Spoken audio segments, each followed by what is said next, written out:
Well, welcome to the replay of this live session from magneticmemorymethod.com. 18 ways that you can learn anything fast and remember it in 2018. This is the last live session we're doing in 2017, and so to bring the year to an end, wanted to suggest some ways for you to really get hold of your brain and your memory and learn anything you want. Learn it effectively, learn it completely, learn it in a way that will absolutely 100% make memories in your mind so that you're able to learn and remember whatever it is that you're looking for quickly and effectively and easily and in ways that are fun and not only fun but really elegant. And if you're hopping on this live, hit the thumbs up. Let me know where you are in the world, what you're doing, what you're thinking, how you're feeling, and make this engaging. We've got time for Q&A, maybe 5 or 6 questions today. And yeah, be engaged. And if you're watching the replay, hit the like button anyway, and leave questions down below. They are looked at and consulted with and used to make future content for you. So Edmundo's here from Bogota. Oh wow, that's really great. Thanks for saying hello, and I hope to visit there one time. How many memory palaces have you created there? That must be an amazingly rich location for memory palaces. Anyway, the first thing that I really want to suggest for you is that you go to magneticmemorymethod.com/2017, and that will give you all of the podcasts from 2017, all of the blog posts and everything. And I suggest that you download all those MP3s. You never know when they might be taken down from forces of the internet, and with all this stuff that's going on with people wanting to take away our internet freedoms and all that sort of stuff. So make sure that you take advantage of the things while they're there. Download all the MP3s. But I want to highlight 18 particular episodes from 2017. And you know, when I say episode, I also always have all the text there for you if you like to read on magneticmemorymethod.com. And really make an audiobook out of the best, which I'm going to highlight today. And the first thing that really astonished me was my post on digital amnesia, 5 ways to stop Google from ruining your memory. And why that astonished me, really, as I talk about on the last podcast of the year, is that it has, as of right now, 458 shares. And I don't really care about shares at the end of the day that much, other than that they are an indicator of what's the pain point here? What are people really struggling with? And I didn't plan this particular post to do this, but that many people being concerned about digital amnesia concerned me greatly, because it is a real problem, and I knew it was a real problem, but the extent to which that people were really struggling with it wasn't really that clear until it was codified and put there. So I was really amazed. And of course, the 5 ways that help you stop Google from ruining your memory are very powerful. So you definitely want to check that one out. And this kind of disease, this illness in society now, I'll just Google it, right? Was is growing and growing, and it's not that cool, actually. You know, I just had a friend text me. He's like, "What's that word from Lord of the Rings where, you know, Gandalf has the pipe between his things?" And I'm just like, gnarled. It must be gnarled, right?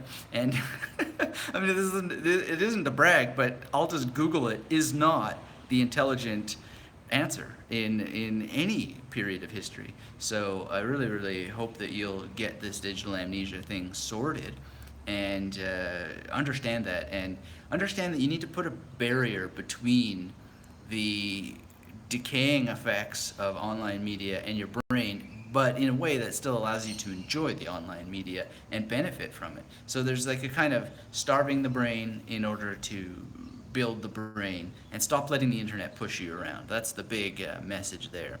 I'm gonna check in with our people on the chat here. Emerson's Coffee, Bike and Rum Shop. Oh, great to see you as always. Thanks for your participation. Hello, I love your idea of using tour books. Yeah, and that was from the last video that I put up. Thanks for mentioning that. It's a great way, speaking of digital amnesia, to resist the decay of the human brain that is being created in an all too real and painful way. And I really, really want to suggest more about that. I mean, it's not that I don't keep things on digital media myself, it's not that I don't use digital maps and all that sort of stuff. But in that video, I took a bike ride, and there's a cognitive mapping that happens, and you can feel how good it is for your brain when you put things together when you're out in the world, and then you actually see new buildings. And I saw so many buildings that I just made a note of mentally to use as memory palaces later, to actually go back to. And because I was out looking for a memory palace, right, based on an actual book, a physical book that I actually have in my hand, there's a very integral and deep relationship to it that not only does not exist if it was just in an app or if it was in a browser or anything, but cannot exist. And so that's not to vilify digital technology, it's just to note that there's a difference, and we can benefit from that difference. And we can make a huge difference for our learning and the neural networks, neural synapses, and all that stuff that they create. Because really, when you are using memory techniques of any sort, what you're doing is you're helping guide the construction of the connections between the neurons in your brain and the synapses, right? And as you guide this, it's like you're paving a road. You're paving a road and you're repaving it, and you're actually solidifying it, making it as strong as possible. And the more connections that you bring to this road paving activity, the stronger that road is going to be, the fewer potholes it's going to have, and the longer it's going to last. And that means the less repair and maintenance it's going to need over time. So that's what's so great about getting something like a guidebook, a city guidebook, or a city coupon book. In this case, it's about the cafes in Brisbane, and actually taking that, looking through it. I went through the whole book, didn't speed read it or anything like that, but I just thought, I'm going to make a strategy, and I'm going to make my connection to this city and my memory of the city and the assets of all the memory palaces in this city. I'm going to bind them together in a very, very special and memorable way, so that those memory palaces are going to work better. And then everything that I encode inside of those memory palaces, the neural networks are going to be much, much stronger because of that missing ingredient, which is the real. And the real is what our brains actually interface with through physical contact. So yeah, you could have a digital version of that guidebook, I guess, but it wouldn't be the same. In so many ways, it would not be the same. And I really, really, just love that you're pointing that out, because it is one of the most important things that we have.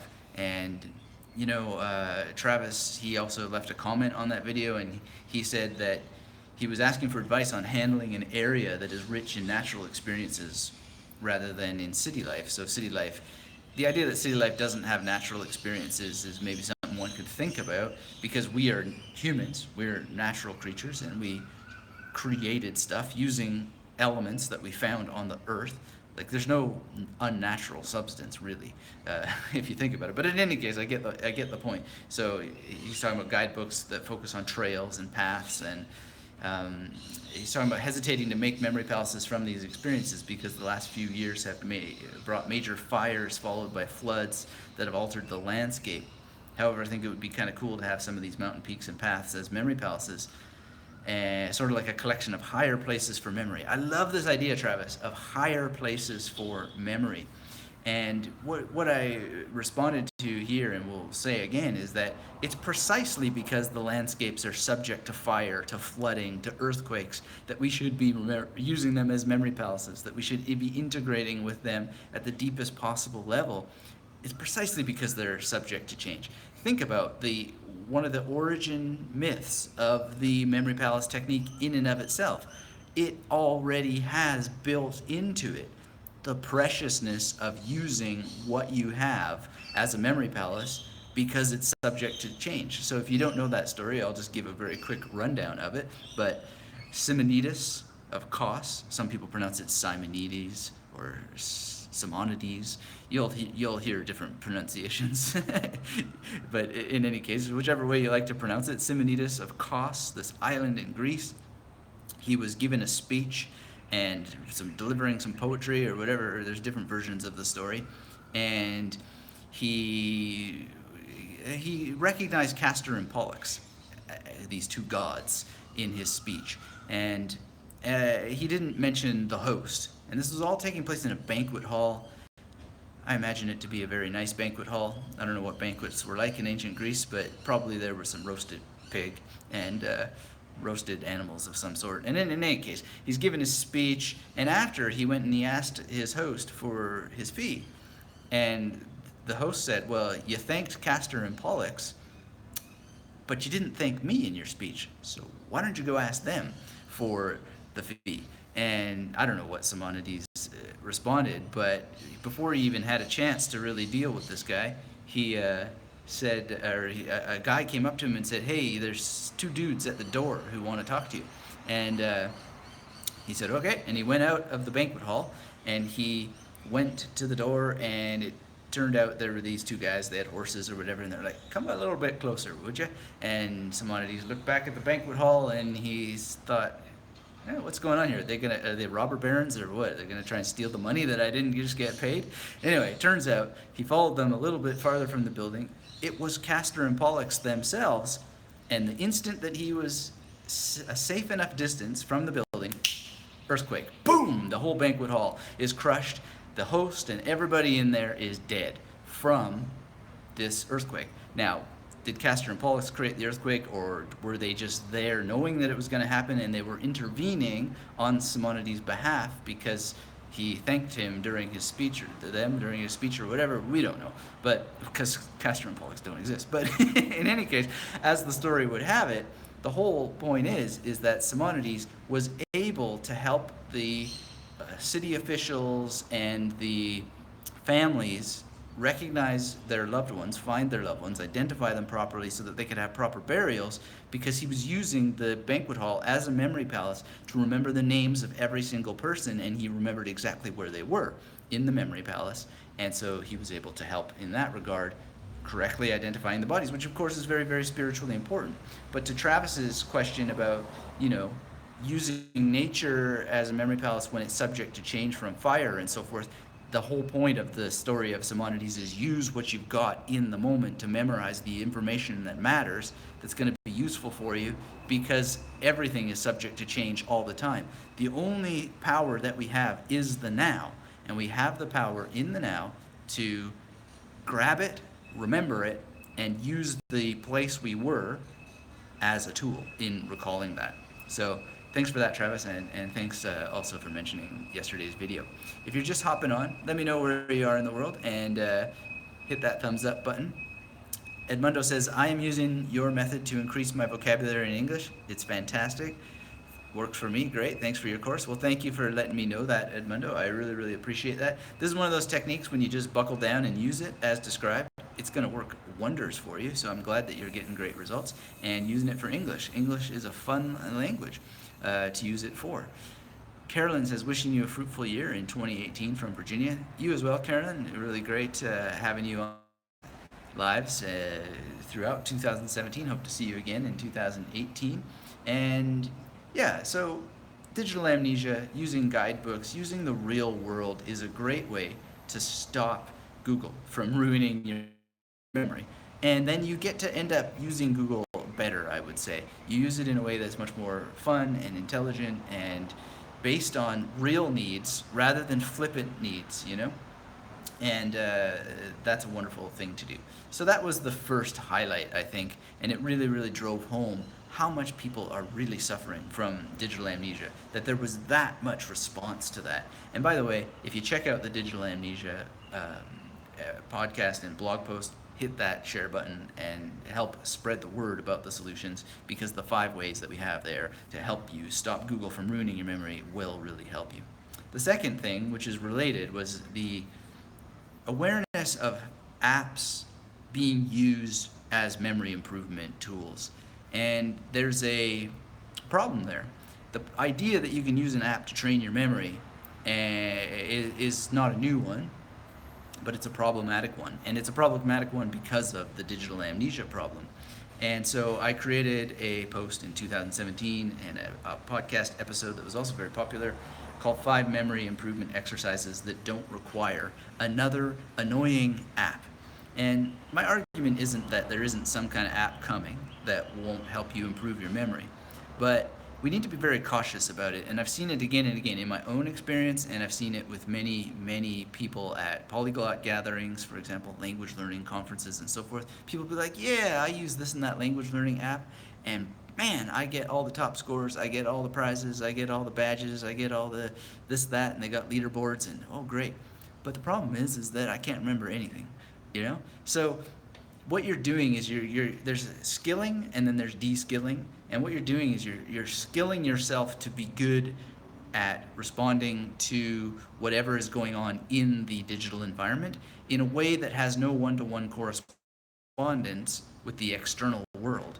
It may have some correspondence, but it largely has less than enough to be viable and meaningful. So the language learning apps, it's not to throw them completely out, and who knows, maybe somebody will solve it, but there's a lot of fantasy around the time that people are spending with them, and no linguistic trained person or language learner or polyglot worth their might is really in support of them, and you really want to be cautious about that, because there are memory improvement exercises that do make your brain work better precisely because they're not online. Yes Man asks about Anki. Well, Anki is probably one of the exceptions, but it's not about Anki. It's about how you use Anki.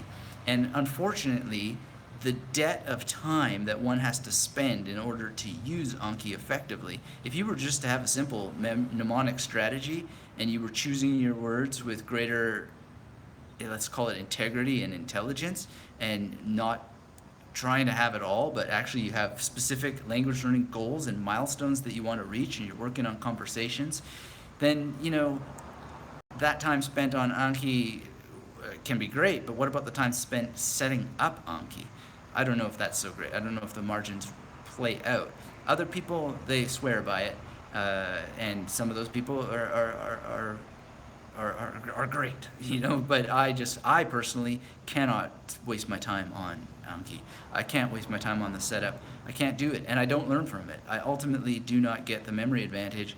Whereas when I want to learn a new Chinese phrase, I just make some mnemonics and I memorize it.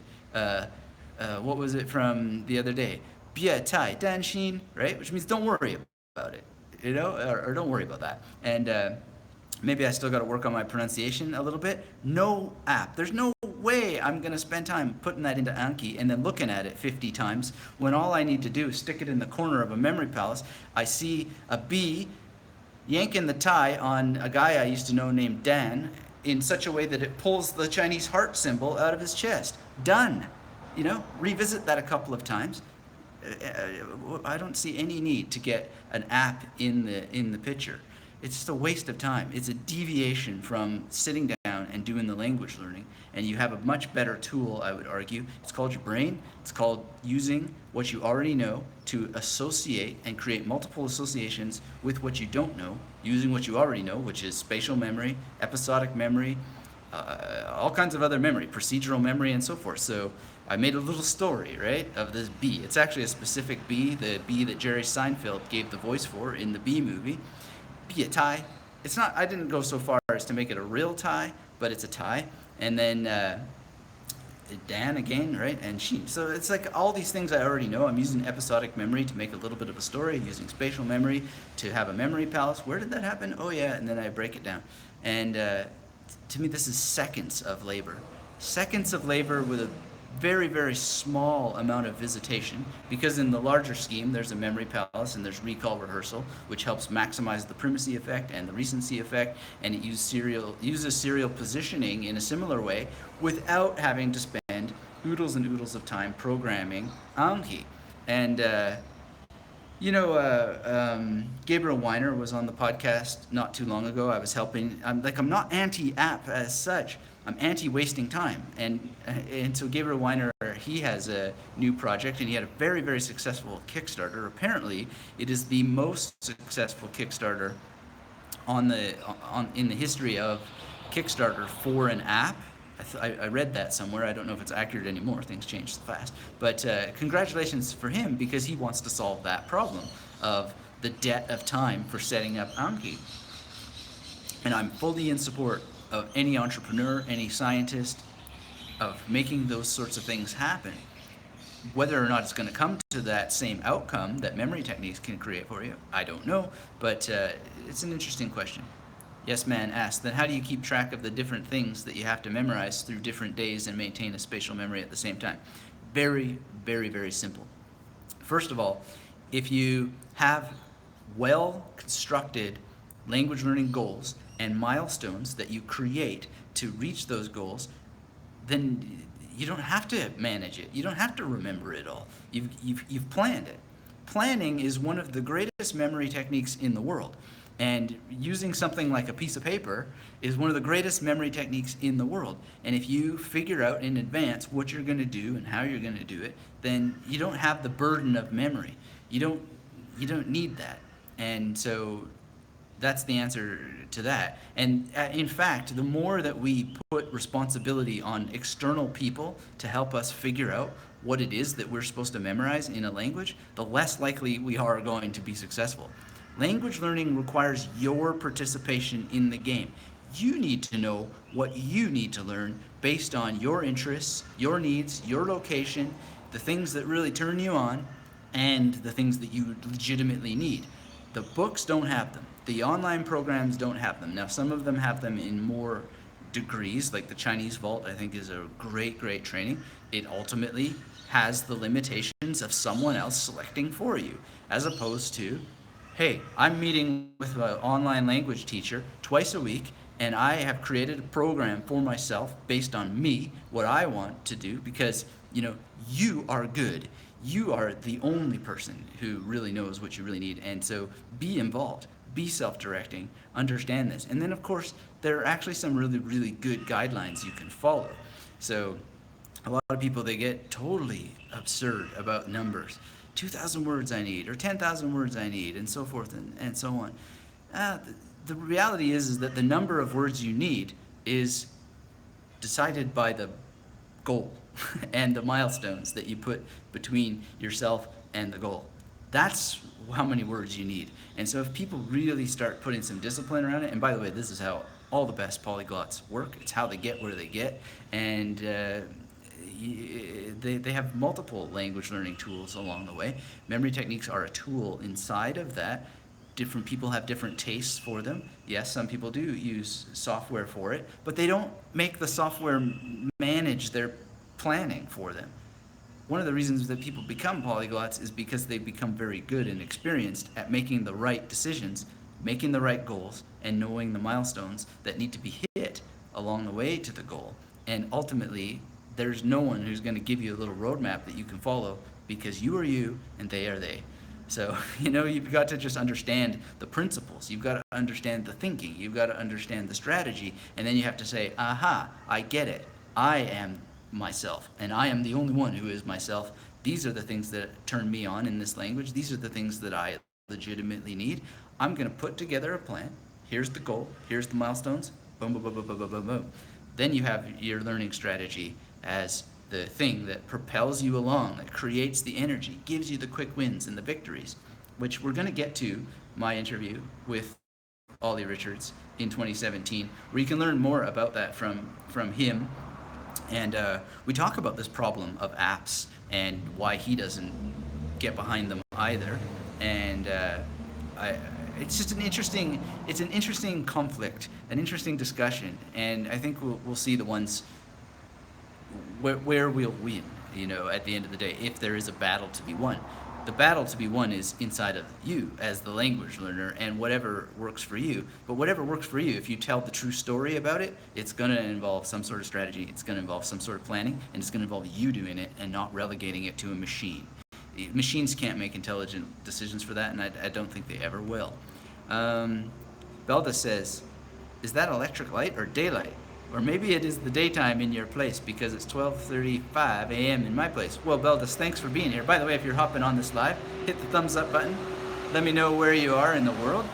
We've got time for a Q&A here as we go through the best of 2017.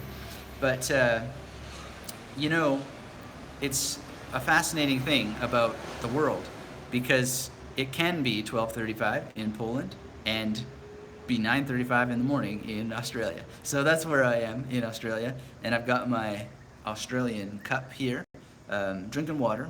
Haven't had coffee yet because I'm fasting today.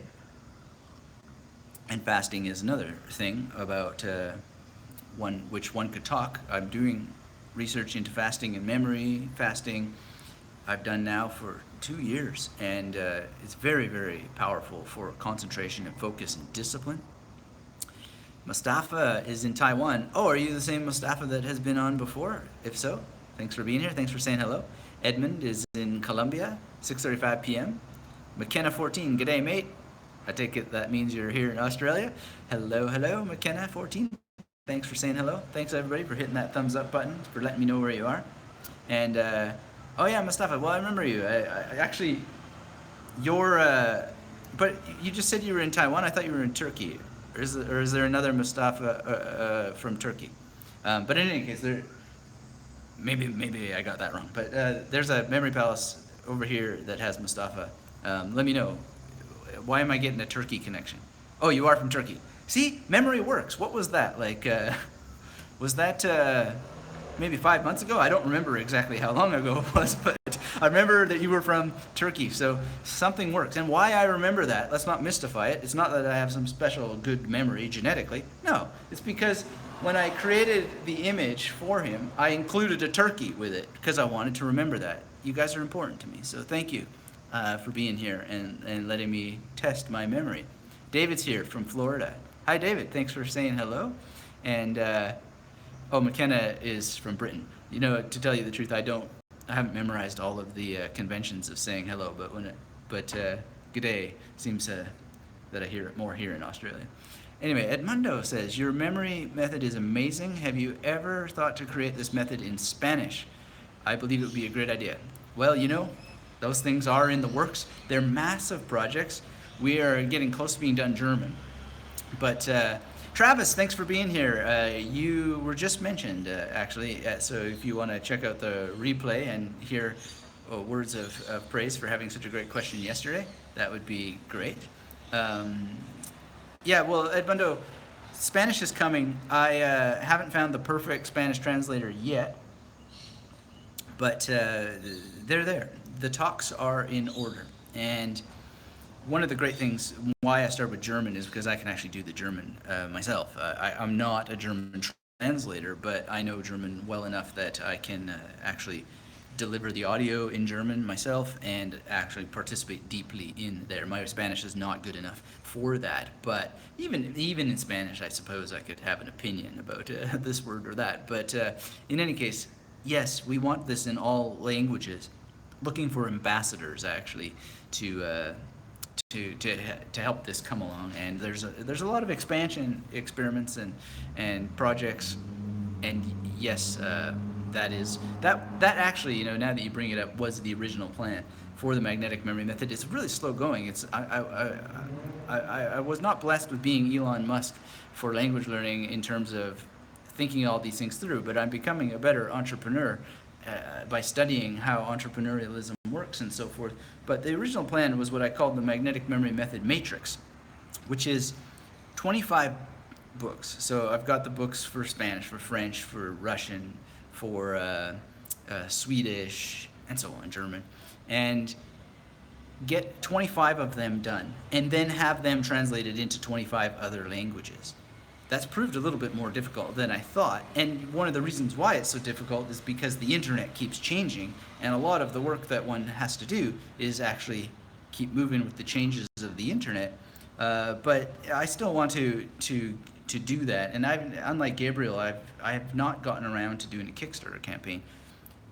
One of the reasons being is that I don't know. It just seems to me almost like the work of putting an app together as opposed to the work of just generating the funding yourself and doing it yourself. So I don't know, but we'll see.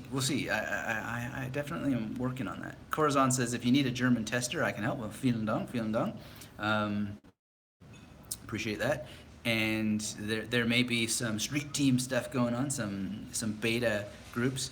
I did a beta group with the original math course, and that worked out really nicely actually. So I may do that again. In any case, it's a huge project. The 25 books in 25 different languages, which if the math is correct, that would be 625 editions.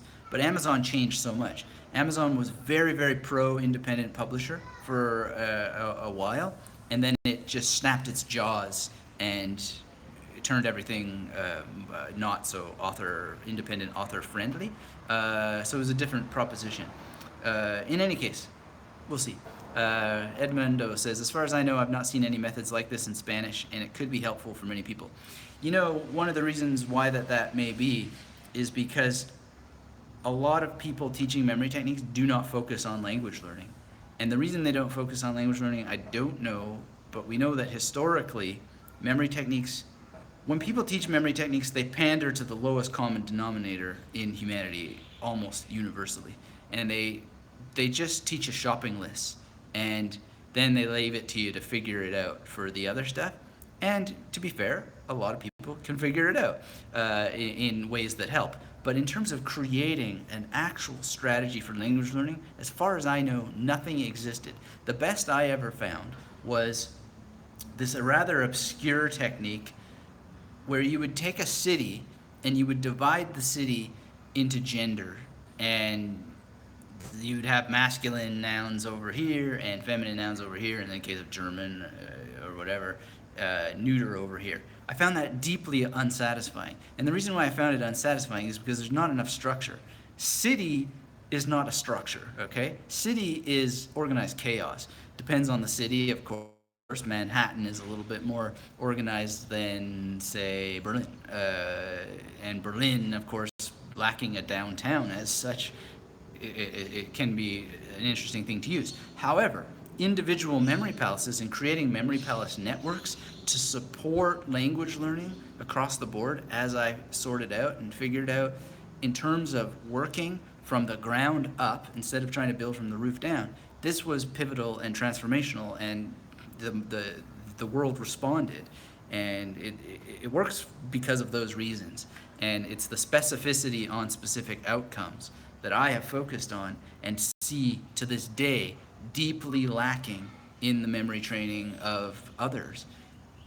You really have to think about memory techniques for specificity in order to get specific outcomes. And so that's that's one of the reasons why I'm so strongly outspoken about beware of apps. It's very important to beware of apps, because apps are just a deviation from the technique. If you want to use these techniques, just use the techniques. That's where you get the brain benefits.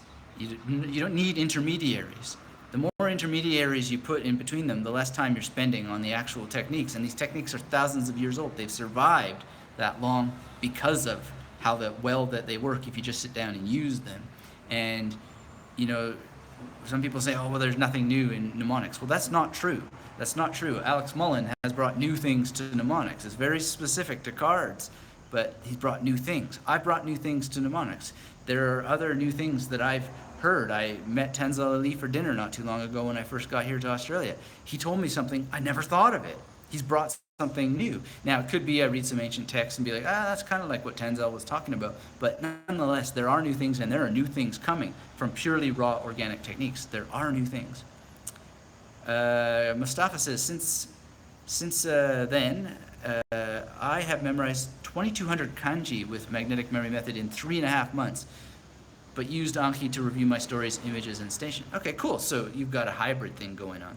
Well, 2,200 kanji, that is mighty impressive. Mustafa, congratulations.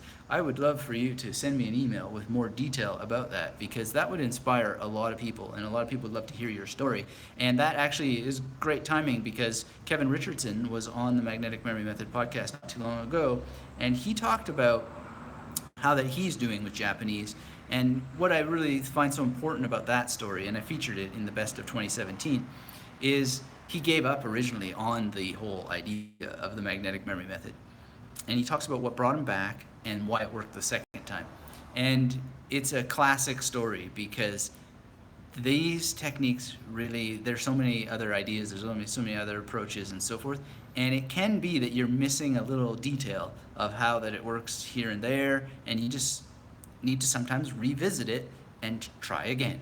And if I do so many things on the internet that if I gave up the first time, there would be no videos, there would be no podcasts, there would be no books, there'd be no anything, because there are things that you just got to sometimes go back to the instruction manual and figure out, well, did I really read it from beginning to end?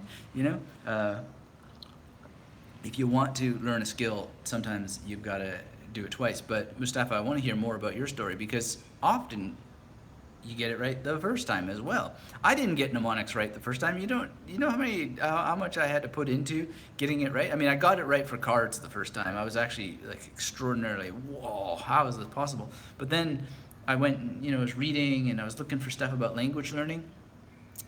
There's like 2 pages in most books, sometimes less, about vocabulary, and they just talk about vocabulary as such. And then I went to the memory science, and it's great. It's great memory science on language learning and memory techniques. We have good numbers we can throw around. So we know that people who use mnemonics will have about an 85% recall rate, as opposed to people who don't use mnemonics and they use like standard rote learning. They'll get about a 44% recall rate. Those numbers will shift a little bit here and there, so uh, they're in that range. But the problem with those tests and those numbers is that these are scientific tests given to people who really don't care about what they're learning. And what we know from multiple experiences with people, my own experience, and if you listen to that episode with Kevin Richardson, and even people who use mnemonics for very, very small purposes, they might have other preferred strategies that are more in the rote learning realm, like many polyglots, but they preserve the memory palace and mnemonic techniques for what they call the stubborn quintile. We know that actually their recall rates are much better than 85%. They're more like 95%, 98%, 100%. And the reason being is that they actually have goals, milestones, and they have passion behind it. So there's nothing more than a person who wants to get something done finding the tool that gets it done for you. Speaking of which, the third episode of the Magnetic Memory Method podcast and the blog that I want to highlight, that not only I think was one of the most important ones, but also got the most attention and shares and so forth, was 11 Reasons You Should Reread at least one book every month. And I put that together because I started to do it, and I found it very, very powerful for, we talked at the beginning of this live session about how memory techniques are kind of like paving a road, and then, the better that you pave the road by creating multiple connections, you have more recall, more correct and effective recall. But sometimes you do get whatever you call them, they're potholes, and you got to go and patch them, right? So one of the ways that you can patch them is by rereading books that you've read. So I started to do this once a month, reread a new book, and it's amazing. It's amazing, and that was really, really well received, and I was amazed by that. So one of the tools that we have is revisiting things, and you should reread at least one book a month. I strongly think that is a very, very good recommendation for 2018. If you can find that in you, you're going to discover so much that you missed, and you're going to benefit as a result. It's going to be amazing for you. Natural Flow is here, finally on live. Hallo, Sirius Deutschland. Also, warum so seriös? But hallo, vielen Dank. Wunderschön, dass du hier bist. Thanks for saying hello. And Edmundo asks, what is my New Year resolution? Well, I don't really make resolutions because I have a different life strategy. My life strategy is to have short-term goals and reach them. And so basically my New Year's resolution, if I had to spell it out, would be to hustle while I wait. I think this is an important concept for 2018, actually. Hustle while you wait. because there are a lot of projects that I work on, and I like to keep things as short term as possible, like make the goals achievable, reachable within a, a timeline that I can see the end. But at the same time, there are certain projects that I've been working on in some cases for years, and you just got to keep sticking with them. And sometimes you have to wait because you're outsourcing for other people to help you, and they have their own timelines, and you got to wait and so forth.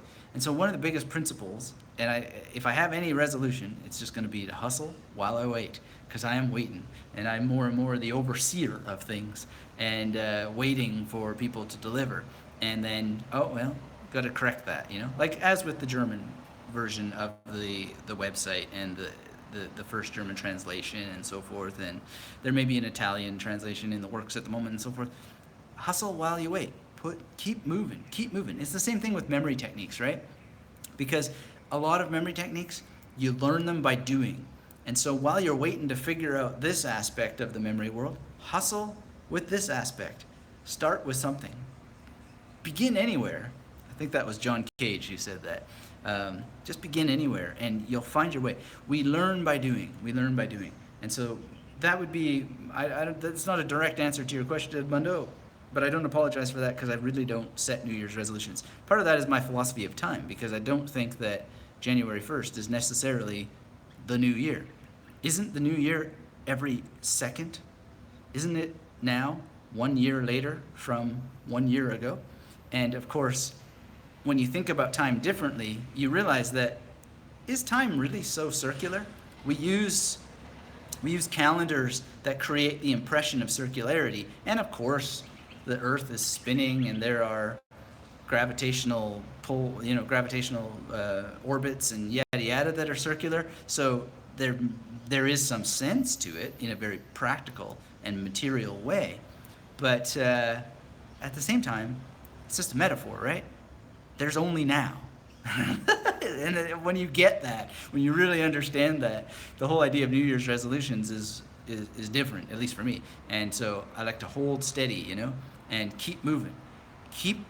Everything is like a ship, and you're in the water. And this is true if you're using memory techniques to learn a language and so forth. You're kind of building your ship as you go along, and you gotta hustle.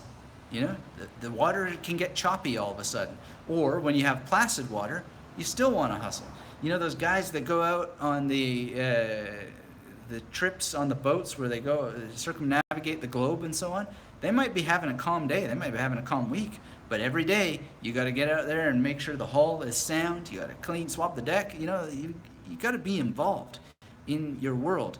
Maintain cruising altitude. That's the New Year's resolution we should be making every second of every day. Keep the cruising altitude strong, because turbulence is coming. And the more that you have maintained your cruising altitude and you have all the checks and measures in balance, when that turbulence comes, you'll be much, much better able to just maintain cruising altitude, or pivot away and then come back to that height, So that's my New Year's resolution, is keep calm and carry on. And that's that. Dylan's here. Hey, great to see you, Dylan. How do you go fast with cards? My time just remembering what images to encode slows me down pathetically. Well, Dylan, the answer is in your phrase, in the way that you posed the question.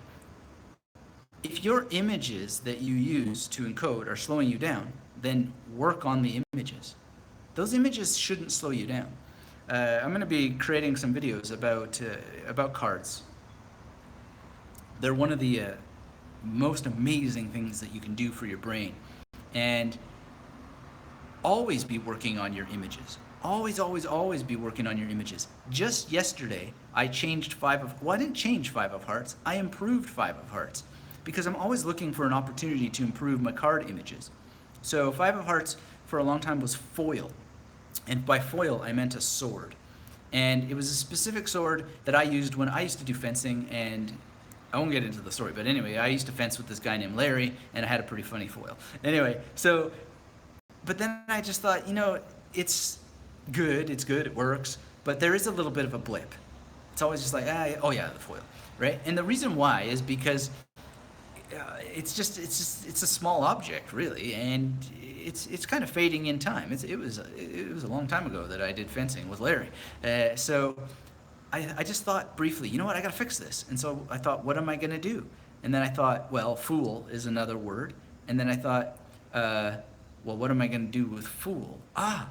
John Hurt played the fool in a BBC production of King Lear. Now, my Five of Hearts is way better, and I increased the speed margin, just maybe small, but it's better. Also, in 2017, I improved Four of Hearts, actually, because Four of Hearts was just this kind of generic fire.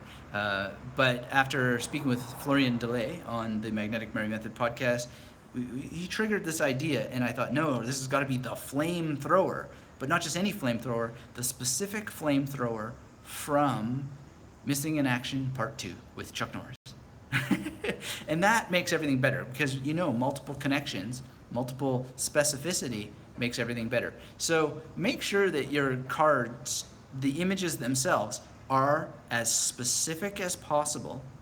And I don't know what you're using to memorize the cards themselves, but if you don't have a really good, solid background strategy, then that can be slowing you down as well. So mine is premised on the major method, and so Four of Hearts is fire for a reason. It's non-arbitrary.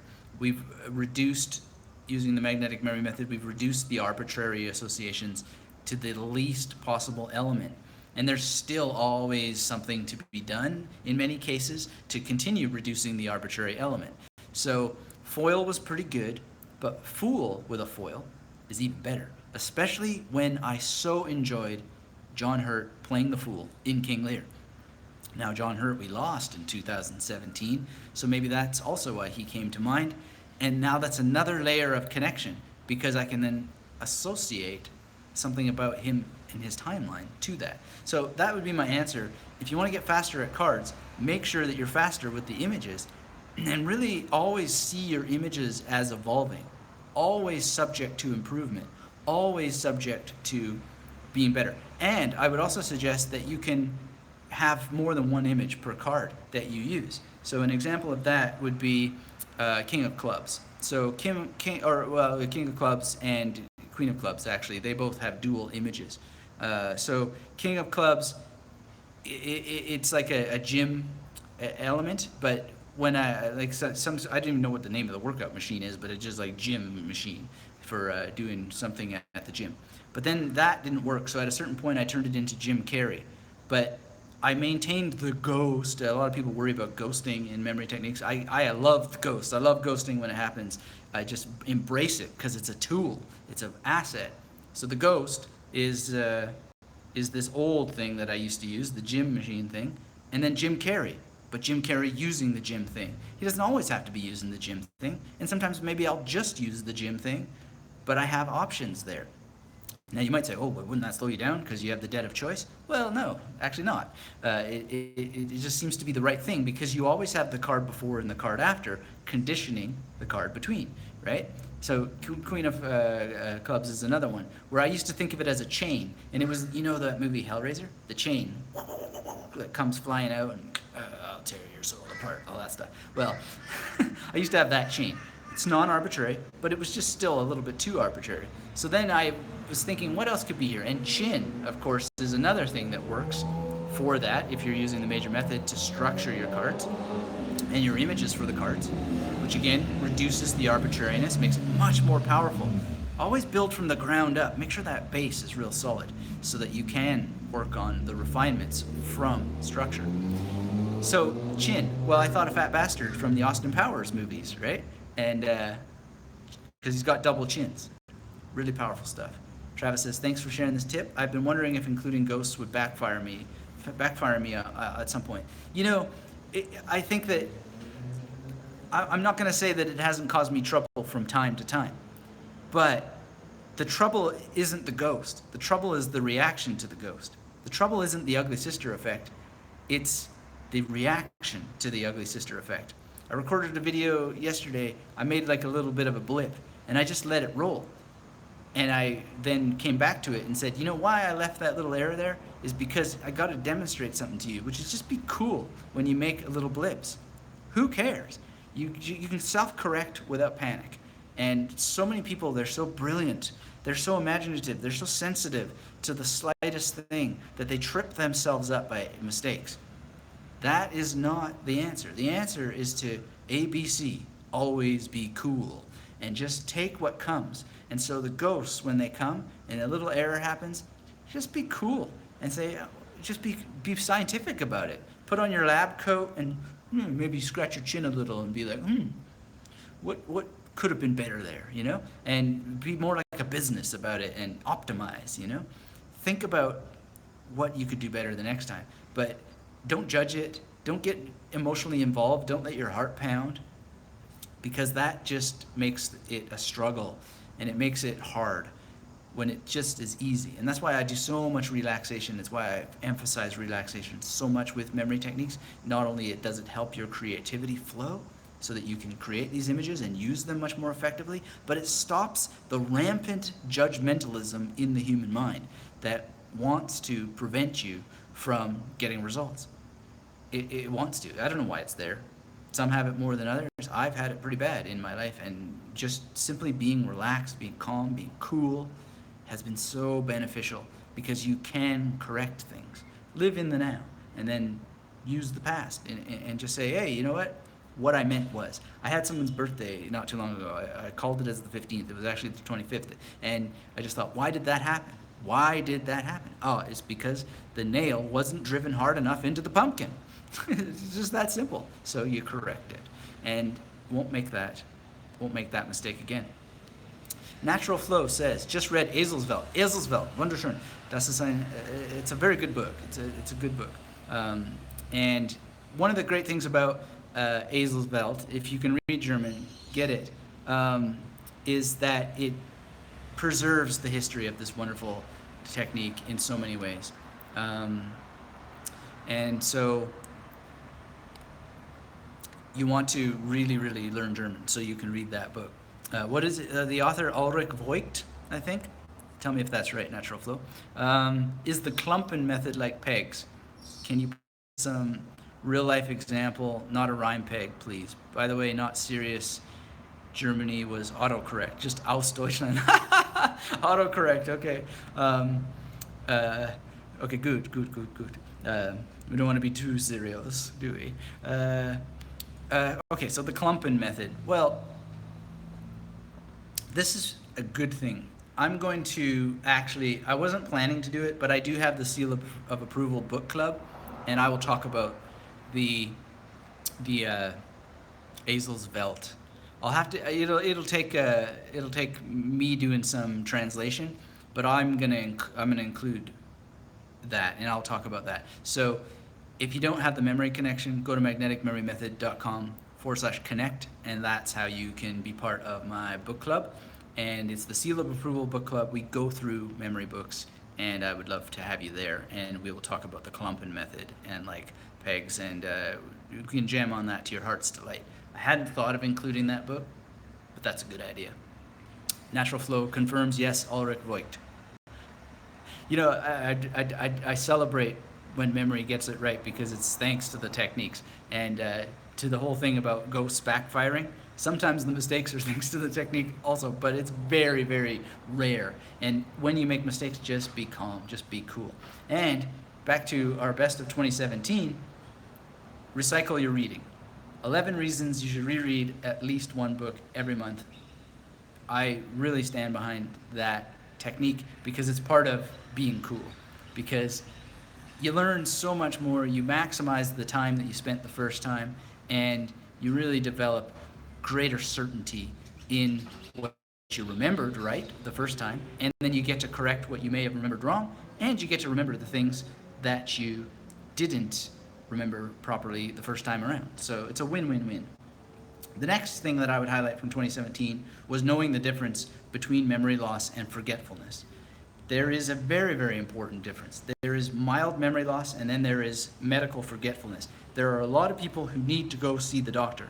They're not experiencing mild forgetfulness. They are actually having instances of forgetfulness that require repair. So that thing about making mistakes and so on and so forth, and maybe struggles that people have using memory techniques, some of the biggest struggles that people have with memory techniques is that their brain is actually suffering. They are vitamin B deprived, or they're overdosing on vitamin B, and they just do not have proper rest, proper nutrition. They're drinking alcohol, smoking cigarettes, and doing all kinds of stuff that just isn't going to help you with your brain. Please, please, please understand the difference between memory loss and forgetfulness in the world. Go to magneticmemorymethod.com/2017, 2017. Make an audiobook out of these episodes that I'm highlighting for you. And one thing, and it's not just about you, it's about the people around you in your community, your friends, and your family. Understand the difference between everyday memory loss and forgetfulness, because there are early warning signs. You can take steps that will improve the longevity of your brain. Be part of that, because we all place a debt on our families, on our friendship networks, by not taking care of our brains. Because there's a future you. I talk about living in the now, yeah, there's only the now. But actually, there's also the future. And that version of you that's going to show up in the now of the future, you are responsible for that person, and you are responsible for the damage that that person creates. But you're also responsible for the assets that you create. You're responsible for the wonderful things that you create. So be on top of these things in the now, and it's going to pay off in the future. Of course, tragedy, accidents, things can go wrong. But that's the most important point of all. Because the better the person you are now, which you will automatically become better by focusing on your brain health and your body health and your mental health, by using memory techniques to learn at a higher level, well, you're going to be a better asset right now. And people will be much more likely to tolerate you in kind ways when you have dementia and Alzheimer's later, if that turns out to be the case. Because it is going to turn out to be the case for some people. And if you are an honorable person and a person worth honoring now, then you'll be taken care of much more likely than those who were just a pain in the ass in the present moment. They're just going to be not nearly as well taken care of as the ones who are cherished now. So I don't know if that's universally true, but that's my prediction. And I think that we ultimately just need to be kind to other people, and we do that by being kind to ourselves first. And that kindness comes from taking care of the physical unit. It's a good physical unit that we have. And the more you treat it well, go to the gym, make sure that you eat properly, make sure that you eat memory-friendly foods, make sure you sleep, make sure you're drinking lots and lots of water, liquidating or keeping yourself hydrated. Make sure that you have enough social interaction. Make sure you're reading really good books. Make sure you're abreast of what's happening on the world stage. Yeah, that's the secret. The next thing is to destroy the memory mythologies. So I had 3 reasons we must destroy the human goldfish attention span myth. And I really think that that's an important thing, because the metaphors that we use to frame our brain guides our behavior. Don't ever think for a second that metaphors are innocent.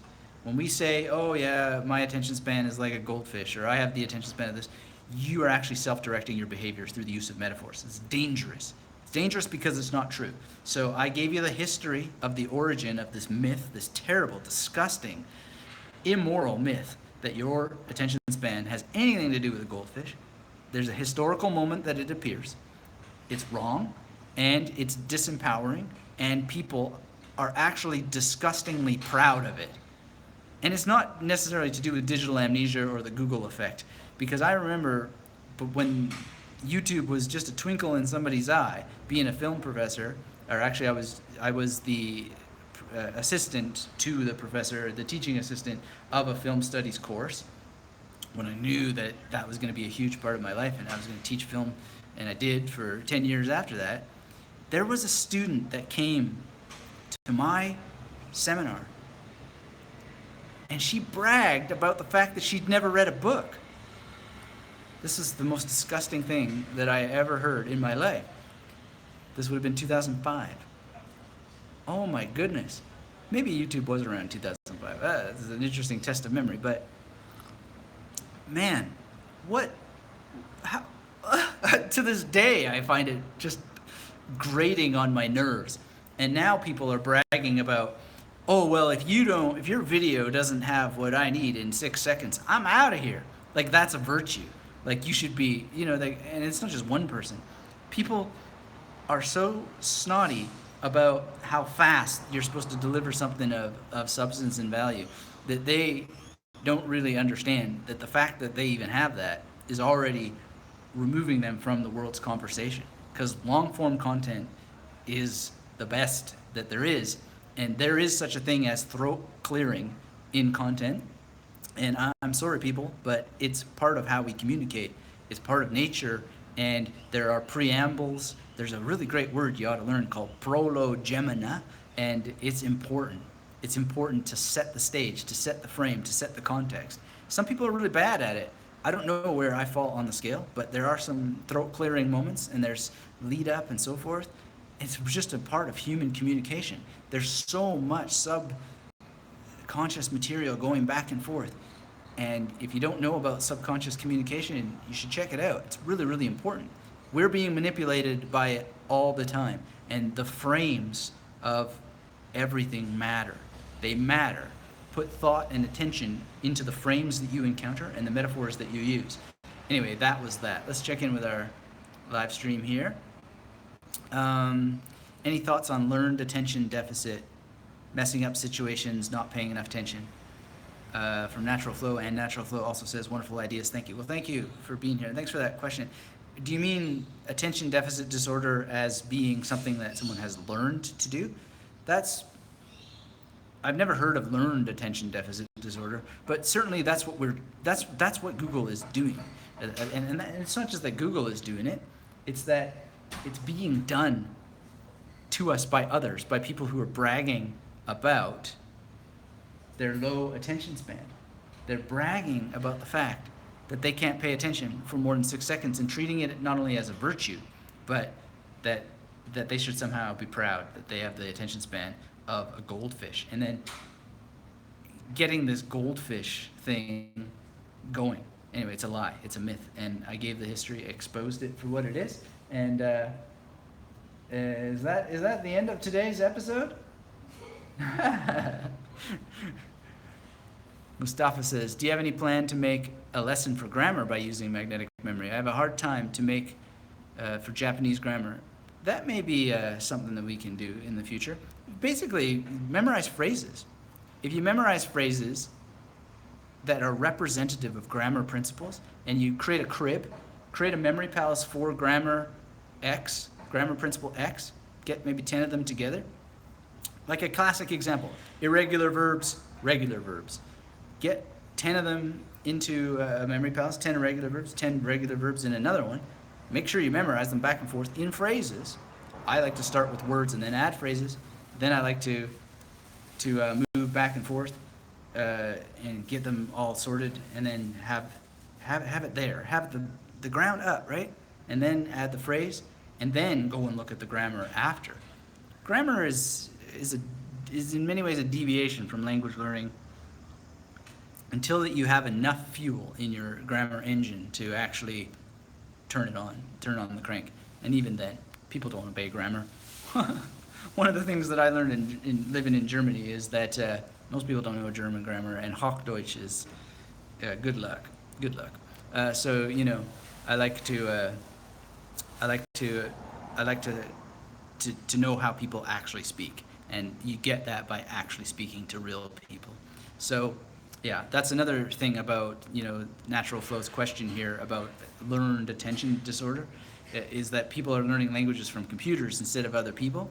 And that is another way of having learned attention disorder, because you don't even know where to start paying attention to real speech in the real world. So that's really, really important. Mustafa says, I see, thank you a lot, I'll give it a try. Yeah, I mean, my Japanese, I've never studied Japanese beyond the characters, so I can't really speak to the grammar demands of Japanese, but whatever they are, you're going to find that there's probably some way that you can create representative examples of grammar concepts and then develop a intuition for how things should work. And I don't know, I think that good enough is where you got to get and be speaking a lot to people. And then the speaking situations themselves will correct you. And then you just ask people to correct you, right? That can lead to a bit of conflict because person A will say, no, it's supposed to be this. Person B will say, no, it's supposed to be that. And what's happening with our tea appointment? What's happening with our tea appointment? Hold on a minute. Oh, we changed the plan. What is the new plan? No plan. Okay, so I just keep on my session here. All right. Sorry, there, guys. Japanese grammar has a very unique and hard grammar. Okay, well, I mean, hard is a state of mind. Be fascinated. Be fascinated by what in you thinks it's hard, and tackle that. I mean, I can't accept that any language has any grammar harder than any other. Grammar difficulty is in your mind. It's not in the grammar. The grammar is not a thing that can be difficult. We create metaphors. People say they have the attention span of a goldfish. No. You who accept that metaphor have the attention span you have, guided by the metaphor that you use. So I'm not saying that there isn't complexity in Japanese grammar, but any person can then say, yeah, but Chinese grammar is more complicated. Any person can say, this and that grammar is more complicated because they're using their subjective experience. So the hardness of anything is in your mind. And you need to go to your mind and say, what is it that's creating that? And what can I do to change things around? In a previous year, we had on the podcast 5 ways to deal with boring topics. I'm not saying you find Japanese grammar boring, but in it, one of the suggestions there is all about how to find this attitude inside oneself and get rid of it. Because there is no such thing as hard information. There's no such thing as boring information. There's only the approach of the person to the information and the attitude that they bring to it and the judgments that they make. If you do not judge information, you will have a much different relationship with it. Please don't judge information. It's just stuff on screens and in books. It's not hard or difficult. It's happening in the brain of the human. If other people can do it, you can too. Figure out what it is that they did. Usually the people who do it the fastest, they don't judge the information. They get fascinated by it. They show up to it. They find their way in. And they make multiple connections to it. They don't call it hard. They call it fascinating. And I suggest that we all do the same. So, do you have any tools for remembering faces? Not names with faces, but faces themselves. Yes, Jim. Thank you, Jim, for being here and for that question. I have a whole course that has a whole section dedicated to that, and that can be found on the store at magneticmemorymethod.com/store. It's how to memorize names and faces, and it's a very, very interesting set of techniques that are not anywhere else that I know of except from the world of art, and how that artists are able to reproduce landscapes and faces and so forth that they've only seen once, and then obviously we want to connect it to the person's name. So that's there, and it's in the masterclass. If you have the masterclass, go through that course. It's very, very interesting and powerful. And I'm not going to get up and do it, but I did a drawing from memory to see how well that it works. And I think that I did pretty good, actually. Maybe I'll make a video and show that drawing later. What else was a highlight from 2017? Use a pencil. I had a episode, 5 note-taking techniques that force you to remember more. Highly recommend that. A little bit unconventional in some senses. Some of the stuff that I used to do to make sure that I could remember more from lectures in particular works for podcasts as well. So you don't have to go back and listen to them again if you want to remember more. And if you do go back and listen to things again, what to do when you listen to them. So that was there. Again, if you want to find all this material from 2017, go to magneticmemorymethod.com/2017. If you're just hopping on this, by the way, hit that thumbs up button. Let me know where you are in the world. And we'll keep motoring here. The next one was to learn from people who really face the pressure and who use memory techniques. So had a wonderful guest named Lucas Van Viva on the podcast. in 2017 called 7 Killer Memory Improvement Tips from the World of Conference Interpreting. And conference interpreting is fascinating. And so he takes you into that world and he shows you the memory techniques that he uses and that you can use, and that'll give you a great advantage because it's ultimately using your short-term memory a lot better and how you're going to get that into long-term memory while you're processing messages that have themes that connect to human knowledge and then being able to reproduce it in another language. It's fascinating. One of my favorite episodes of 2017. I want to thank Lucas for doing that. When you go to that episode, make sure that you subscribe to his email list because he's got a lot of wonderful things to share about language learning. And yeah, really wonderful guy. And I really appreciate that he did that for the magnetic memory method community. So that was that. And then we had Ollie Richards on, all about learning how to take online language courses properly. A lot of people fail to remember information because they just don't know how to take courses. There's a way to take courses, and we talked about that. And so that was called How to Consistently Get Quick Victories with Courses. Check that out. Another highlight episode was the memory code. Lynn Kelly was on the podcast. We had a great talk about prehistoric and Aboriginal memory techniques that you can use now. Some of those old techniques are amazing, and you really want to get her book, The Memory Code, read it, listen to that interview. She's given other interviews as well. I'm kind of partial to ours, of course, though, because it's more about the actual spatial memory than in some of the others that we've heard. So hopefully you'll be able to bring together a lot of things because, always add one to things that you're fascinated about, and never just learn from one thing. Learn this tradition and learn as much as you can. Then the other one I think that was really important, it was a YouTube live also, was Jenny Gorman's memory loss story. She was on the podcast and how she solved a really bad memory loss issue. So check that out. Her story is incredible. And it's one of those things where you can't give medical advice, but just knowing about it, thinking about, maybe I should go get that checked out, can help you in tremendous ways, or help someone that is in your family. Then the whole thing about getting back on the horse if you fail and try again, that was the perfect Learn Japanese app with Kevin Richardson. I'll spoil the mystery for you. The perfect Learn Japanese app is the Memory Palace. And as we saw from Mustafa here today, what did you say, 2,200 kanji you memorized with the Memory Palace and the magnetic memory method? I'm going to scroll back here and see if my numbers are correct. Yes, Mustafa said, I have memorized 2,200 kanji with magnetic memory method in 3.5 months. 3.5 months, 2,200 kanji. Well, Kevin would have missed that if he hadn't come back to the techniques. So if you've used memory techniques before and you just thought, well, this isn't working, come back to them. Try it again.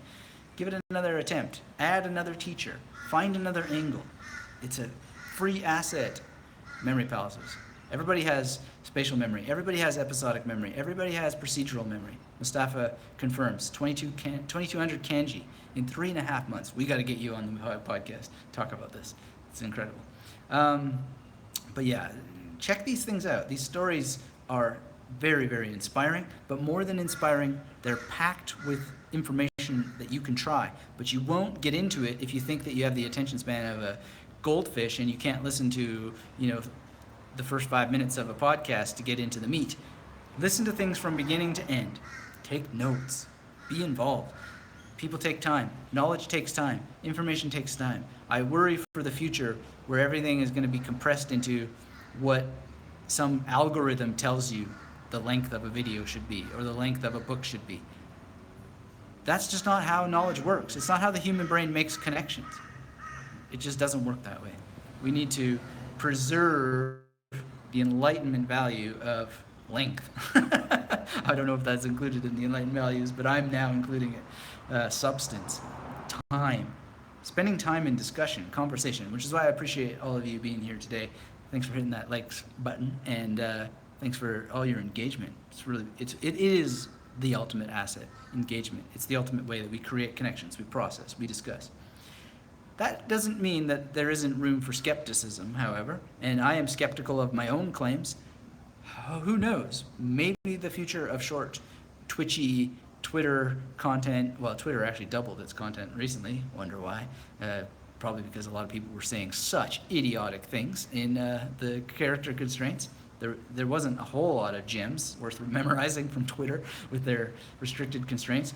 But who knows? I mean, I'm skeptical of my own claims, and skepticism is good. In terms of the Magnetic Memory Method podcast, a little skepticism goes a long way, and that's why I released 3 reasons why skeptics succeed with memory techniques better than anyone else. Because we see it again and again and again. Lynn Kelly, for example, on the Memory Coach, she was so skeptical that this could possibly be true. Led her down an adventure like none other. And wonderful, wonderful. I was skeptical of these techniques. It's the skepticism that drives us, right? This can't possibly be true. That's what I said. This can't possibly be real. So I sat down and tried to prove myself right. I tried to prove the skepticism right. And in doing that, it was impossible because the techniques are so obviously amazing and they work for reasons that are so pure and scientific and profound and wonderful. So that was a great episode. I loved it. I mean, I loved it. I loved the response to it. I loved the things that people said. And I loved putting it together for you. And I really, really have to say to those who are skeptical of these techniques, seize on your skepticism and use it as an energy and try to prove these techniques wrong. I don't think you can do it. I don't think anybody can do it.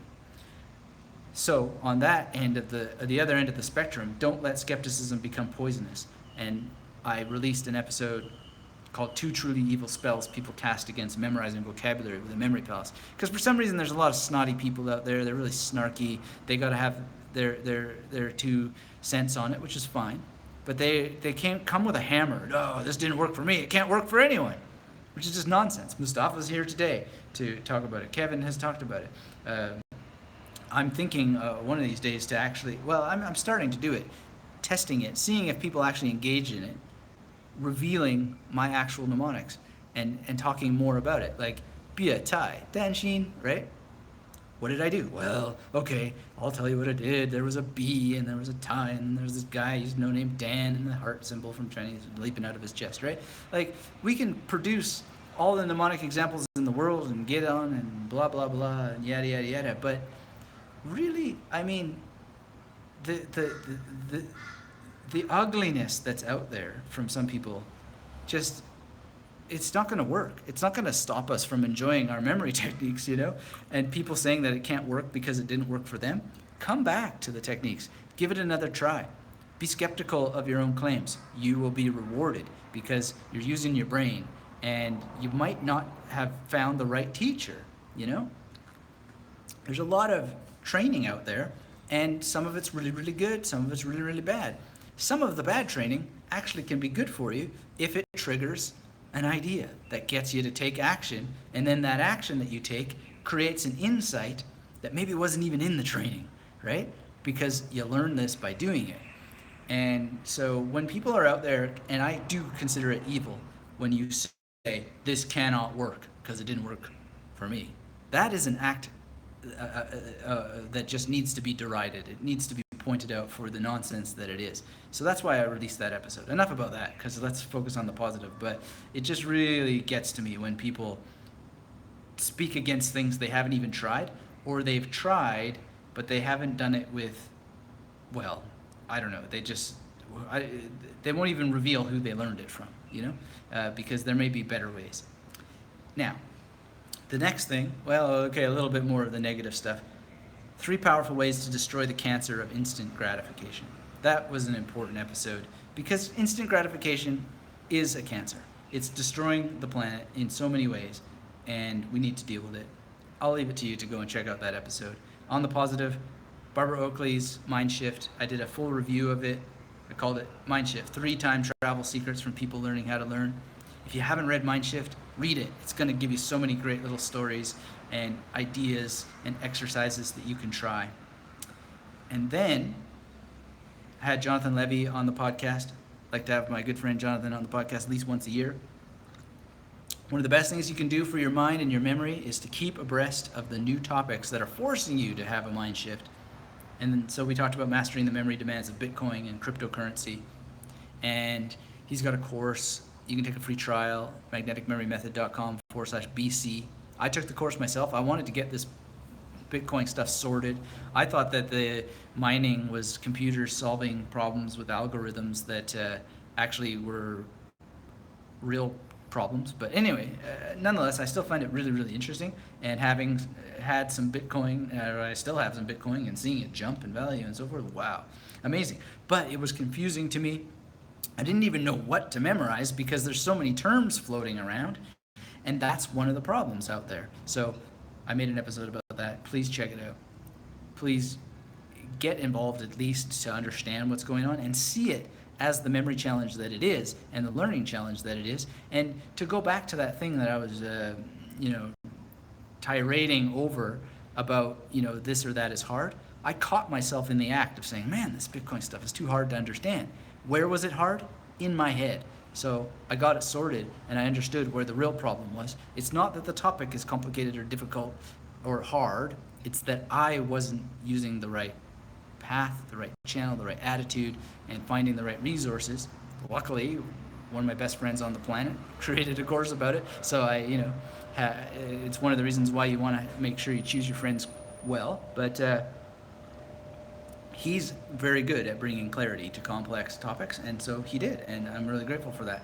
But if I had just continued to have the bad attitude about this is too difficult to understand, never would have got it sorted, and now I just find it one of the most deeply fascinating topics, regardless of whether it's right or wrong, or whether it's going to create a revolution or not. I don't know, but I'm 100% in favor of technological change and doing what it takes to make sure you understand it. Keep abreast of it. Because if you don't, you'll be controlled by it, or you won't have the opportunity to intervene on what's happening before the controls come in. So that's very, very important. And the 18th thing from 2017 that I would point out that you want to carry with you into 2018, then we'll do a quick Q&A, go through some of the comments. Keep your brain and your memory organic. So I wrote, it's the only time I've ever done this, probably the only time I ever will. I wrote a podcast episode and a blog post for Elon Musk called 7 Reasons Having a Memory Implant Would Really Suck. And I stand by that, even though, I could be proven wrong, and I'll be happy to be proven wrong, but I don't want one. And I think that the maintenance alone would be terrible. So that's all available at magneticmemorymethod.com/2017. And that was the year. I think it was a really successful one. We had a heck of a lot more episodes than 18. Wow. I show up. I can't believe how much stuff that I did in 2017. And it's been so great. I really appreciate everybody who hits the thumbs up button, who hits the share buttons. I saw a lot of LinkedIn sharing, and I really appreciate your involvement. And it helps this grow because we're about preserving an ancient tradition here and improving it through use. The more people who use it, the more insights they have. So I'm going to catch up here on the comments. Mustafa says, thank you. Jim Schubert, thank you. Natural Flow, Morning Pages 2017. Not sure what that's referring to. I maybe have missed something in the back. Okay. Let's see here. If you want, we're going to be closing up here pretty soon. So if you have any last questions as I go into these, please let me know. So Natural Flow says, I'm preparing themes that prepare information that I can store when it comes in a conversation when I can't take notes. Any experience with this? And you read the memory code because of my recommendation. Great, that's one of the greatest things to do. So I'm not sure I fully understand the question, but if something comes up in conversation and you want to memorize it, well, one of the things that you do is you use a memory palace and you memorize it. So I don't know if Nick is here on the call, but Nick was here yesterday in my memory palace home, and he mentioned a Russian word, which I believe is aprichnia. I don't know if I'm pronouncing that right, but I wanted to memorize it. I wanted to do this. And I'm not studying Russian right now, although I'm tempted so that I can speak Russian with him. But I'm pretty sure it was aprichnia. And so maybe I've gotten that wrong. But what I needed to do was I needed to create some images around it. And we're chatting. and he doesn't know that I'm now thinking about a place in or outside of Kamloops, British Columbia called Pritchard, and I'm trying to think of like who can I see there who is kneeing somebody in the face, right? And then I'm thinking about what the word means, and I'm just banking for the day. We'll see each other probably next week or whatever, and I'll say, was that word a Pritchnia? And I'll say, did I pronounce it right? And then I'll go through the definition to see if I remembered it right, and that's how I do that. And there was another one.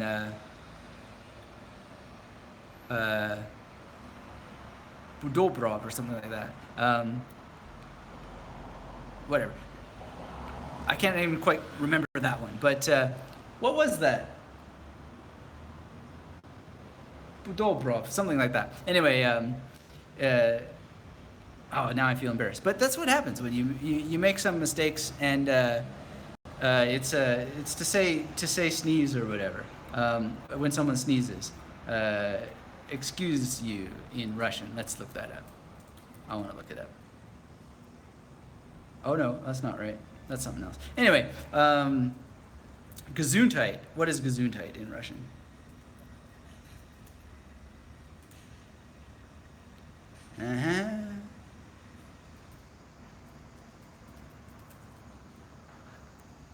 Whatever. Anyway, so it's something like that, but that's how you do it. You just start to make connections around it, and then repeat it. And so I didn't repeat that one enough, and it's just one of those things that you got to deal with when you try to Budzorov. That's what it was. So I found it. Did I say that? I don't even remember if that's what I said. I probably got quite close to that. Buzdorov. Yeah, because it was Buzan with dough and a rover. That's what it was. So, when you make those little mistakes, then you just deal with it. And you go, oh, what went wrong there? Well, what went wrong there is I didn't repeat it enough in my mind. And it's as easy as that. So I hope that answers your question. And we'll see if Aprichnia is properly memorized. If anybody here knows these words, let me know. I'll have to go watch the replay and see if I got that. But Dylan says, thanks for answering these questions. One more. How do you scrub residue from your temporary memory palaces? So, okay, let's say that Buzdorov was there and I needed to scratch it out. So we've got Buzan, and see now what I'm doing is I'm actually rehearsing it so I can get it better next time. Buzdorov, I would then scratch it out. Well, yeah, I don't know. I would actually want it to, I don't like to scrub out residue from temporary memory palaces. I actually like them to work. We had Dave Farrow on the podcast not too long ago. We were talking about this. We were talking about and this is interesting that it comes up with Buzdorov, is he would say if your images don't work, just get new ones. So I don't know if you're talking about images that did work that you want to get rid of, because if they did work, keep them and maintain them, and then create new memory palaces. And one of the things that I would think about, as I would think about in this case, especially if I was actually studying Russian and learning Russian, is I would think, okay, so what went wrong here? Well, first of all, I didn't go and revisit that memory palace. That memory palace is the museum in here in Brisbane, and I didn't revisit it enough. But if I was using that museum for a number of words, what I would do is I would have a number of words that started with a B as possible, and I would have Buzan as much as possible as the bridging figure, and then I would have him interacting with Do, and then the Rov I would try and make to have much more clear my mind. Like I had a rover, but then I would think, what rover? So I would think, okay, yeah, I remember my friend Dave's mom, she had a Land Rover, so I would create that much more integrally in my mind and build it up, and then I would leave it there. But if I needed to get rid of it, I wouldn't, because I would then want to go and have a sentence around that. So what sentence would I have? Well, once upon a time I forgot the word Buzdorov. That would be the sentence I would want to learn and memorize around that, and talk about that as an issue and figure out how that it was, and and so on. So one of the reasons why that I would forget something like that is I didn't add enough other related information around it and didn't go back and learn it in a phrase. So that's the sort of secret here, is to go back and learn it in a phrase and then make sure that you're using it. And now I've got to also do the same with oprichnia. So maybe I should start learning Russian, because it would be very cool. It's a cool word. I want to be able to maintain it. How am I going to maintain it? Well, I'm going to have to revisit it a lot more often. Andy's here, just jumped on. Good to see you, Andy. We're actually getting close to closing. Ivan says, keep on pushing out great information, Anthony. Thank you, Ivan, for saying that. Dylan, to make them reusable. Well, I think, Dylan, the point is to understand what you're going to make them reusable for. So there's multiple levels of reuse. There's reusing for cards, and then there's reusing for language. And if you're getting reused for language, then I would make sure, just as we've talked about, make sure you have a core vocabulary word there, make sure you've used it for a phrase and that you've got that phrase, right? And make sure you've got that phrase real strong. And that you're now, practice substitutions with phrases, right? So if I were going to reuse that, I would then say, okay, Budzdorov was the word that I forgot, and then I would change it. Budzdorov was the word I forgot while I was on YouTube Live talking about oprichnia. And then I would change it, but it was the word I remembered eventually because I practiced memory techniques, and so on. Like, add more sentences and add more phrases and so forth that are going to really help the reuse have value, the accretion of value, rather than just reusing for random stuff. Do you know what I mean? In terms of cards, I think that you should be able to use the same memory palace over and over and over and over again, just as such. I do, and there's really no problem about it. I don't recall the cards that were there before because they just wiped out by time. So yeah, reusing memory palaces is not really anything that I even espouse. I think you want to use it for limited sets in particular ways, and I don't really see adding on, making sure things are better in a memory palace, like saying, okay, well, it's got it now. It's not just a rov. It's not just any generic rover. It's got to be Dave's mom's rover, right? So that is much stronger. Create more levels of connection. That's an appropriate reuse of memory palaces. But wiping the slate clean, I don't really see the point. I think that you want to get more spatial memory working for you and get out there and have a great time by developing more memory palaces, using more memory palaces, learning more about that technique, and then reusing for strategic purposes. And then cards would be the one that I would reuse as an activity, which I do almost on a daily basis. And it never causes interference. I don't really have any worries about interference. What I worry about is, am I able to use what I've memorized in a language learning goal or in a learning goal, and connect it. So even learning a term like oprichnia, which I'm really excited to see if I actually properly remembered that, and it's great that it's coming up because it's going to help me remember it. And anyway, does anybody here know this word, oprichnia? What's going to be interesting is, not because I'm not studying Russian, is how am I going to create connections around it that will trigger that word, that are related to it.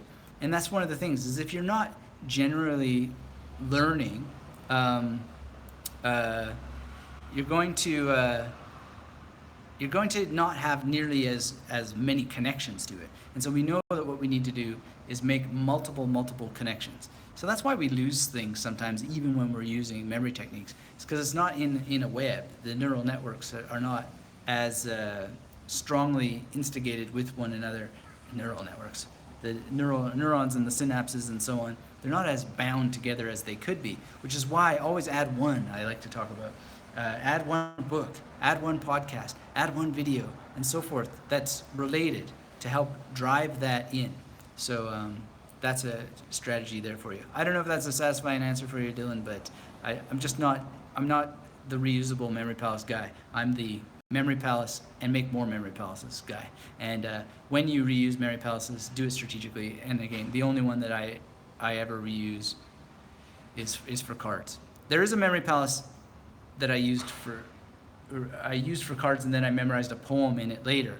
And that poem was, if I recall, filled with mingled cream and amber, I will raise this glass again. Such hilarious visions clamber through the chambers of my brain. Quaintest thoughts and queerest fancies come to life and fade away. What care I how time passes? I am drinking ale today. So that's a palace that I reused, but yeah, I don't really reuse Mary Palaces that often. Okay, so 2 books for you. The Act of Creation by Arthur Koestler and The Artist's Way by Julia Cameron. Really great suggestions. Thanks for those. Natural Flow. Howard Jones says, thank you for all your hard work in 2017. I'm looking forward to 2018. All the best from North Wales. Thanks for being here, Howard. And Travis says, what image did... Oh, well, and Howard, a little bit more. Thank you for your support. I appreciate that. And I'm glad that you enjoyed 2017. I hope everybody will go and check out all that's there for you in 2017 at magneticmemorymethod.com/2017. Travis says, what image did you use for Buddoro?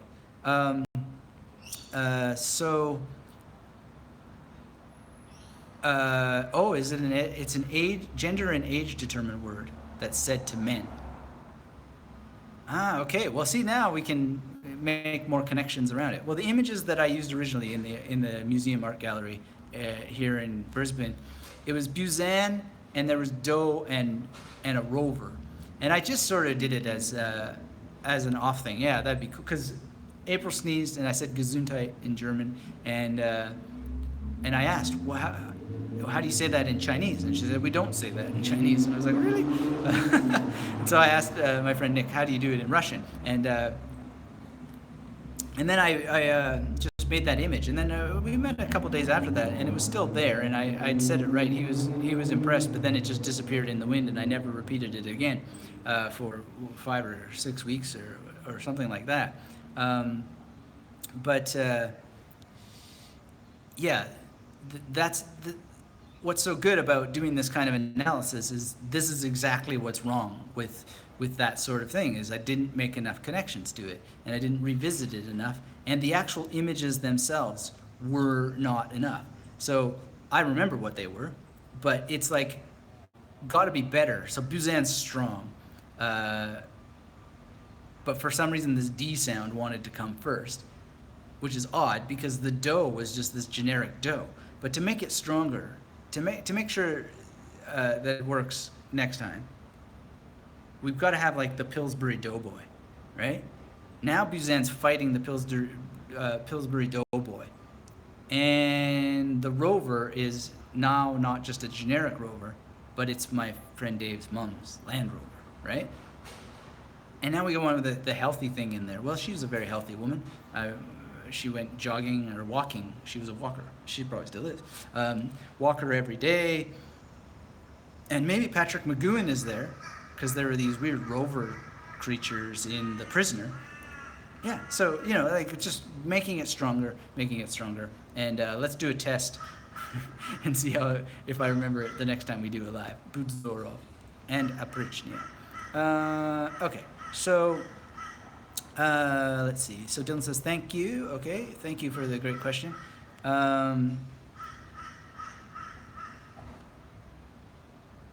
So yeah, I guess that's that for 2017. It is the 31st of December in Australia. I know it's not that way where you are in the world, but I really appreciate everybody who's been part of this community in 2017, and I know a lot of people are from before 2017, and Natural Flow says, thank you, Anthony. You read your book as well in 2017. Thank you. Which book did you read? That would be good to know. Bev says, hola, ¿cómo estás? It's been a really wonderful year. I've certainly experienced many things. I'm enjoying the the experiments, let's say, that I'm doing with Facebook groups. So, I'm totally against digital amnesia, but since the memory techniques are here to stay, or sorry, the memory techniques, since the internet is here to stay, and I really do like it and enjoy it, I thought, what are the kinds of things that we can do on the internet to help people? And so what I've been doing is having some groups. We've done the Dream Recall Intensive, and the Dream Recall Intensive is really, really interesting, and I'm having a lot of fun with that, and really exploring what we can do with our brains by recovering information that was lost while we sleep. And it's not just about remembering dreams for fun, and it's about recovering memory palaces and potential bridging figures that we would have lost otherwise and that we wouldn't have known about otherwise. It's really, really important to do that, I think. And the dreams are a huge asset for all of us that we're just ignoring. And so I have a whole course all about remembering dreams. And for a very small group of people, we have the Dream Recall Intensive. And I always want to crack the code on this 80-20 rule, where no matter what you seem to do, saw it as a professor in large lecture halls, I saw it as a professor in small seminars, and I see it on the internet, is that, if you have a group, it's usually about 20% of the people will participate, and 80% are spectators. But I've been enjoying it, especially in the very, very small group, targeted towards very, very specific things. I've been seeing a lot more participation. I'd love to see 100% participation, but really, really great. Anyway, we're sharing dreams, showing memory palaces, drawings from dreams that have come up. Really, really powerful, really incredible. And I sometimes put in my drawings there as well. And if you're interested in that, then get involved and be part of this by being a student of the Magnetic Memory Method Masterclass, and that would be wonderful. Travis says thanks for all you do in 2017. Thank you, Travis. Really wonderful, all your support. And Natural Flow read How to Memorize Numbers. Yeah, that is great. And I'm doing more practice with numbers myself, and I want to do a Facebook group just on numbers, and I'm about to press publish on a new numbers playlist on YouTube to go through the whole memory of numbers issue in greater detail, because I think it's one of those cool skills that has multiple applications inside of numbers. There's multiple ways to remember numbers, and there's multiple applications for numbers. So that's going to come soon. And anything else that comes to mind, you can certainly pop down in the discussion below this video, or send an email, or if you're in one of the Facebook groups. I'm going to continue doing that. I like to have my digital fasting and stay off the media as much as possible, but at the same time, there's people being served and inspired and taking action and getting results because of their taking action, and that's what matters. It's what matters the most. And whatever language you're learning, whatever subject you're learning, whatever topic you're learning, these memory techniques provide such an advantage, and they create such an interesting experience with your mind that you don't get any other way. And so I will continue promoting the tradition. I will continue making sure to have guests on the podcast that can help bring different perspectives, and keeping my eye on the pulse of what's happening. I'm still hoping for someone to, push the envelope with the whole apps thing, to show some kind of brain training app that actually produces the results that they say that they do. But so far, it's not really happening. Also, there's a deluge of emails that come asking me to teach photographic memory, and I already have material on why photographic memory is a bad metaphor. It's almost as bad as the goldfish metaphor. So we'll be talking about that more, and definitely want to always be telling the truth about these memory techniques, because that's where the real value is in them. It is such a powerful, powerful thing. It's a powerful way to use your imagination. It requires a radical honesty, a radical confrontation with the human mind, and it's one that just is so freeing and releasing and does so much for you if you use it properly, and if you come to the game of memory with an open heart and an open mind and an open curiosity, and stop calling topics and information difficult, but rather just get fascinated with what it is inside of yourself that causes this feeling of difficulty, because that's the battle. That's what separates the top performers from those who are not the top performers. And inside of this, as a word of wisdom, or I wonder if it's a word of wisdom, I think it is, you don't have to be the top performer either. You just got to figure out what it is that you want.